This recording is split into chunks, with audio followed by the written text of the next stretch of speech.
పెళ్ళైన వాళ్ళు చెప్పండి.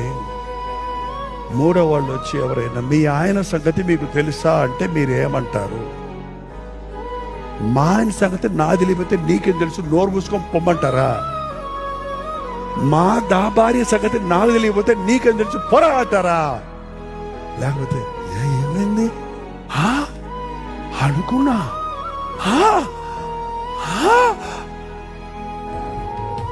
అని నోరు ఆవరించి వాడు చెప్పిన చెత్త అంతా వేసుకొని ఇంటికి వెళ్ళి రణరంగం చేస్తారా మీ ఇంటిని? అయ్యో, థర్డ్ పర్సన్కి చోటు ఇవ్వకండి భార్యాభర్తలారా.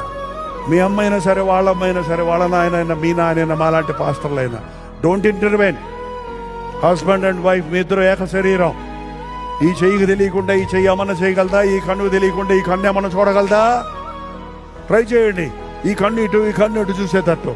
అలాంటి ఐక్యత ఉండాలి మీలో. అప్పుడు అపవాదికి అక్కడ చోటు ఉండదు. ఇద్దరు కలిసి